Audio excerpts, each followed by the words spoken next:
Hi, I'm Mark Rossano, founder and CEO of C6 Capital Holdings, coming to you again from Primary Vision Network. Today we're going to go through three key topics based on what's happened over the last couple of weeks, what we think is going to happen going forward, and kind of where we sit right now. And that's really going to focus on China, specifically the US-Chinese trade war, China as it sits in the world, especially with what's happening in India and with Hong Kong. And then we're going to wrap up with our primary vision Frac Spread Count, and really what does that mean going forward, looking at some key dynamics for demand and where the refiners are going to sit. So let's just dive right in and really touch on the US-Chinese trade deal.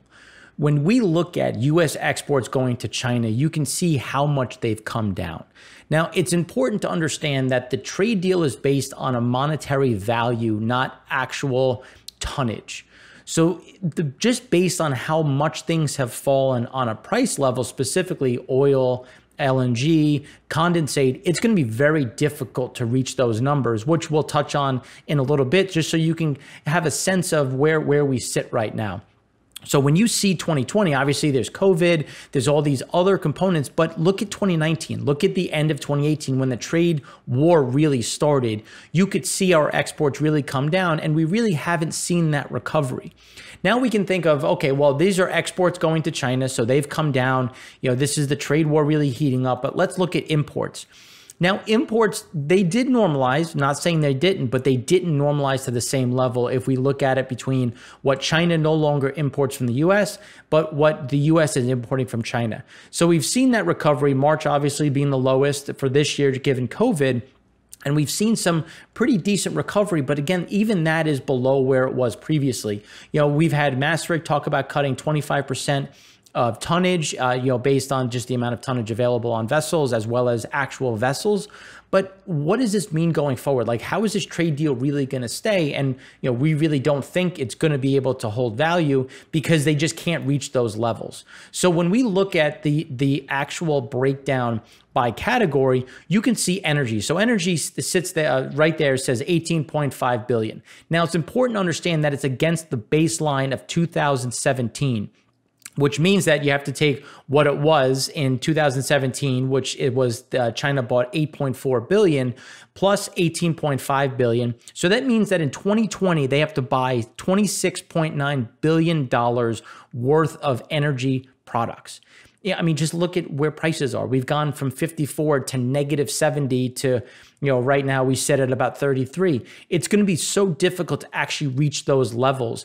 And even when you factor in LNG, I mean, refined products, you think about refined products. Why are they going to buy refined products from us when they are essentially reaching records for gasoline and diesel exports? So it's going to be really hard to see that number actually get fulfilled, which is why there's a huge problem as this trade deal goes forward, and as we're looking at Hong Kong and what's happening in Hong Kong and what President Trump and the rest of the world is going to say based on those human rights violations.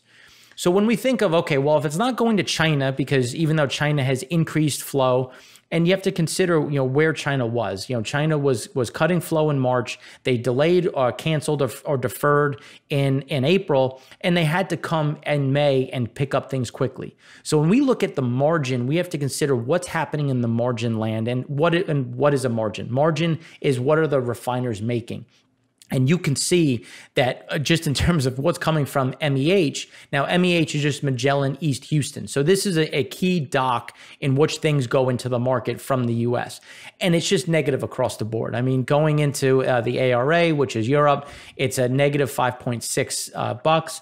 Going into Italy specifically, it's, coming in at about negative 3. And going into Europe, it's you're talking about something that is closer to negative 6 to negative 8 once you factor in the actual shipping costs. So there's really no reason on a mathematical level to buy. And you're seeing the demand grow, and we saw that with Urals, with Urals pricing near the high. But we're also seeing that with Saudi Arab Light pricing tighter because you can still make a little bit of a margin. So when we look at market highlights and we just look at it across the globe, you can see that even though some of the margins are better based on the crude, these guys still aren't making money. And it comes down to the speed in which the oil price increased and how demand just remains so low for refined products, which is really impacting what those netbacks are and how these different companies are making money in specific locations. Again, this is a big generalization, but you can get an idea that the refining margin is negative across the board. Even when you factor in freight and other costs, it can get even tighter, specifically just because you have to ship it, you have to move it, then you have to pay for storage. So there's a lot of things that can wrap in. So you're just going to have this headwind going forward. And when you think of Saudi shifts, how is Saudi trying to defend market share? And it's really targeted at China. So China is pulling pretty aggressively from Angola just because of the way their relationship works. Brazil's trying to compete, but at the same time, you have Nigeria, which is struggling. But what is Saudi targeting? Saudi is targeting Iraq and Russia. They're trying to take that market share back, and so far they've achieved it specifically from Iraq, which is going to create more strife, more issues within OPEC as Saudi looks to try to take that market share. And they are pricing it accordingly to make sure that they can do that, and they do have the balance sheet to do it versus Iraq. So when we look at crude oil inventory, we have to consider where is inventory overall. And we're using Vortexia data to really look at global storage, because global storage, we're looking at floating storage because it's the most expensive. You're going to try to get it off the market as quickly as possible. So where are we going to sit? So here you can see that we've started to kind of normalize, but it's not equal. The Middle East is near normal levels, but we've seen a big build in West Africa, the North Sea, Europe, and specifically Asia. So let's just kind of drill in to understand where. So Asia is a big one because Asian crude oil storage continues to climb, and this is with China pulling more off the water. So why are they pulling it off the water? They announced in March that they were going to cut, so they had to go out and sweep the market to bring in that oil for May. But this also includes India, it includes South Korea and Japan, all of which, specifically India and South Korea, are at all-time highs, and they're struggling to get that back off the water, which you're seeing in these Asian crude oil floating levels. But then let's look at the Gulf Coast. The Gulf Coast, we had a record amount of imports from Saudi Arabia, this week, and it's going to continue over the next couple of weeks as we transition from floating storage into onshore storage, specifically in the Gulf Coast. The bigger problem is Europe and West Africa. Europe continues. It started to come down. They had a big increase in floating storage, and so is West Africa. And why does that matter? West Africa is going to push and compete in the market. So, and it's mostly Nigeria, which is going to try to push into Europe as well as try to compete more into Asia. So when we think of, okay, well, where is it going to go? And we look at China overall. Well, the Shandong crude stock, this is the teapots, and the teapots, you can see they've pulled in a significant amount of crude, which is going to be problematic because the teapots are starting to slow just because demand isn't there domestically, and they're struggling with that export market now that they've kind of backfilled their system, because in May, exports fell as they backfilled through the provinces. So this is going to continue to be a problem as we have storage, still at record levels, specifically in China, and record levels continue to build on a global level, which has yet to really be reflected in the crude curve. But we think that there's going to be pressure just based on how this data is showing that there's just not enough moving through the system. Now, we've talked about how China has been aggressively buying crude. They've increased their storage, specifically their floating storage. So how are they going to keep buying from the US? And the answer is they're not. So what happens next? And how are they going to enforce all of these different things? And where are we going to go going forward? But in order to understand that, we need to know where China sits today. So the first place to jump off is really the Chinese government structure. Now, this is a great chart from Trivium that just highlights back in, I think it was 2018, you had a new creation of the National Supervisory Commission. Now, think about what this is. It's a supervisory commission in a Chinese communist country.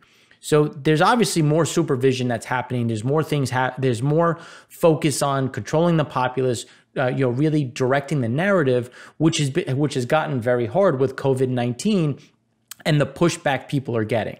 So now this is being extended to Hong Kong with the most recent one, and this is just a quote from the New York Times, of Beijing ordered a new law to extend many of mainland China's security practices to Hong Kong, creating broad powers to quash the unrest. Now, this is a huge problem because we've considered Hong Kong to be, one country, two systems, and that's now gone away.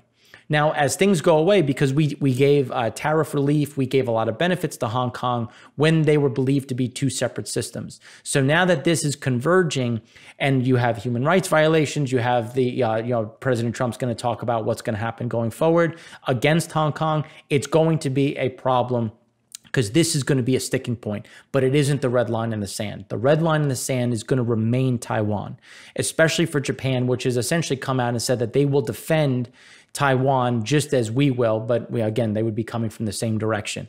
So this is going to get very interesting very quickly because we're already on this slippery slope, and you have to appreciate why. Now, when we look at the complexity of the Belt and Road Initiative, and this is where things started to get a little complicated, if you will, and when President Obama created the pivot to Asia. So the pivot to Asia was really to interact and to show, how are we going to focus on and try to manage what's happening in Asia. And you can see just by looking at this chart, India is clearly left out, and that's not by accident. Like, that's on purpose. Like, there is a big problem between China and India, which continues to grow and to prosper in terms of, there's a lot of animosity and there's a lot of issues that are forming, which we'll go through in a few minutes. And you have to think about, well, why did that happen? What created that? And it really kicked off with that 9-dash line where the territorial claims of China. We've talked about China needing food, having all these different people, which we'll talk about with arable land, but they need resources. They need resources to have a long-term battle with, call it the Western powers or, the US, India, and Russia, depending. I'm thinking Russia falls on our side, but you never know.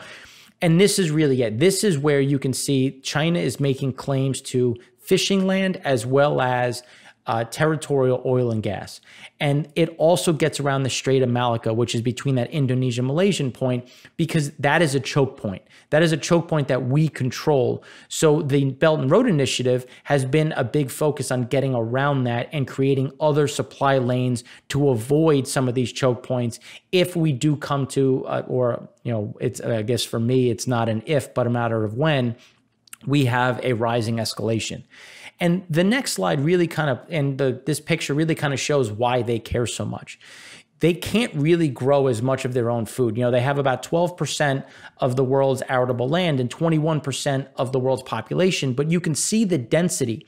People are living on the land in which they're supposed to farm. So the 15-inch line is really the direction of you need more than 15 inches to grow, less than 15 inches, you're essentially in hospitable area. So this is why they're struggling so much. They've invested in Brazil to get soybeans. They invested in other areas in order to try to create and to avoid some of these issues. But if we can shut down the Strait of Malacca, we can also shut down their ability to get those beans, to get some of this food, which is why fish is so important and why, Bhutan, Bangladesh, and other parts of India become of interest. And when we think about, okay, well, why? Why does this matter? And it's because of the emerging markets. And if you're thinking about food inflation, we've had such huge food inflation, specifically in China. And this is something that has to be managed because, President Xi is worried about the narrative. He needs to make sure that people understand he's in control, his party's in control, not Hong Kong pro-democracy. They were able to control and snuff out COVID-19, and they have to redirect that narrative and really show that strength, which is what we're seeing in Hong Kong. They had eliminated a key word in Taiwan unification. They said Taiwan unification, then they added back the word peaceful. And then some very high-level people from the PLA or the People's Liberation Army came out and said, well, we have to keep all options on the table, which is problematic if you're thinking about unification. And now let's step back. We've talked about Hong Kong, we've talked about Taiwan, but why do they care so much about India. And the Doklam Plateau was where we saw a lot of strife start to kick back up. And that area between Nepal and Bhutan is Sikkim. And I apologize, I'm terrible with enunciations and pronunciation. So I hope I'm saying that correctly. You have a big area of focus because this is the shortest distance to connect China to Bangladesh and to the Bay of Bengal. And all of that area to the right is a huge amount of farming area that would be fantastic for China to control. And it's a choke point for India, which is why they have 2 military bases that are right there. And obviously China, not sitting still, they're also building assets to make sure that they can protect and or at some point possibly take over some of this land if they're looking to get around that Strait of Malacca. Now, when we look at, and as we talked about the Belt and Road Initiative, you have to consider the Pakistan Chinese economic corridor. And this is an area with Gwadar being the entry point in which China can get around the strait, they can get around and have optionality, but Kashmir and Jammu have been a big issue, and it's specifically the line of actual control. So we've seen the Chinese military move about 10,000 soldiers into a contested region, and you might think it's like, well, you don't have to go through Kashmir, so why does it matter? Well, it matters for water, and you have to consider the Indus Water Treaty. The Indus Water Treaty, which was signed in 1967, was a big issue because it was a matter of a lot of these waterways, some originate in China, most originate in India, and then flow down into Pakistan. Now, if China is looking to build these assets, what do you need but water? So water is so important, and India and President Modi have talked about damming, increasing dams, adjusting water flow, which would choke a lot of this water from Pakistan. And this is a huge problem as we go forward, which is why you can see, even though China doesn't have to go through this area, it's still highly relevant for where the Chinese-Pakistan economic corridor really goes through. So these are areas that are very interesting and are going to continue to be flashpoints, because right now China and India are coming to are seeing an increase in wartime, in battles. Kashmir has been a flashpoint between Pakistan and India. About 100 or so Kashmiri militants have been killed. About 20 Indian soldiers have been killed. So there's definitely something heating up right here. And China is obviously going to take the side of Pakistan. So we have to continue to look at this to see what is going to happen going forward as China looks to let's just say, announce itself to the world and create themselves as a world power. Now that we've wrapped up our conversation on China, which is always going to be ongoing given the fluid nature of the situation, we really want to pose a question. Do you think we're going into a Cold War with China, or have we already been in a Cold War with China? I'll be posting my answer in the comment sections, and we'd love to hear from you. Please stay tuned for the Primary Vision Frac Spread Count. Now that we've talked about the Chinese-U.S. trade war, some of the things in terms of where China is today, the one thing we really need to wrap up is where things started. And it really started to kind of diverge in terms of what was happening in the Rose Garden when President Obama asked President Xi what these islands were for. And because we knew that China was building these islands, and it turned out that President Xi said, purely for science, nothing to worry about. And then within 6 months, they had airstrips, anti-missile, anti-ship, and they were essentially armored units. So this is where things really started to diverge and things started to get very difficult. But now that we've kind of recapped a lot of this, it's time to turn to our favorite topic, which is the Primary Vision Frac Spread Count. So we really need to look at, well, where did we come in this week? And it was at a lucky number 53. So it was nice. We saw a little bit of a bounce. We came from 45 over the last 2 weeks, and we're now back at 53. So we're starting to see this normalization. We're starting to see things kind of slow down. But again, it's a tale of two cities. We have oil, which is really kind of capped, a little bit of a down move in some of the oil basins where a lot of this gain was really had in gas. specifically some of the topics that we covered in an interview that we did with DRW, looking at Oklahoma and Appalachia. So when we think about, okay, well, where was this last year? Well, last year we were at 426, just to give you an idea of where we sit between 2019 and 2020. So it's really hard to see how we're going to get back to this massive level of 400, which seems unachievable at this point. And it really is going to be a matter of, where do we sit going forward, where we think we're going to kind of waffle between that 47 and let's say 57 in that 10 spread range as things kind of move along and normalize, because we do have some shut-ins coming back online in the Bakken, and we do have some normalization throughout the system. But the problem is going to be over the longer term in terms of demand. Like this GasBuddy data, I think is very interesting because it shows how, we've normalized at about 10% to 20% below, percentage change on a week over week basis. But it's really important to appreciate how difficult the comps are getting, because we are going into driving season, and driving season is typically when you see this surge, and we're just not seeing it. So even though it's bad on a week over week, month over month level, it's even worse on a year over year comp. And the reason is, and you have to think of, well, why is it going to stay that way? And that's when we go to personal savings. So personal savings exploded, it was up 33%. And if you remember when Powell essentially said that savers are going to get hurt if they don't own assets, because their focus is asset inflation. So this personal savings, while great for the average consumer who is typically, let's just, as you can see, very low on that savings level, the problem is going to be turning that into spending. And that's why we look at personal spending, which continued on a down move, which really isn't surprising. But the question is going to be, how do you get that to change? Because personal spending is one of the biggest drivers, specifically of the U.S. economy. So I just don't see this adjusting. People are uncertain. We have more unemployment. We have a more levels, an increase in new furloughs, new unemployments. Boeing and others, Chevron, have announced new layoffs or new round of layoffs, which we think is going to continue throughout the summer. Now, given the pace will slow, but again, it's not going to make people feel comfortable in their seat enough to spend, which is why when we kind of wrap up and look at the USA, Japan, and Fujara, you can see that, yes, the pace of inventory build has slowed, but it's still building, specifically in distillate, specifically in crude. And the reason why that's so important is because diesel is what's used to move products around the world. And based on all of the data that we've talked about, there's just going to be less moving. So, we appreciate you staying with us. I know this was a little bit of a long one with a bit of a tutorial in the middle. We're going to come to you next week with the EIA numbers with another exciting primary vision frac spread count.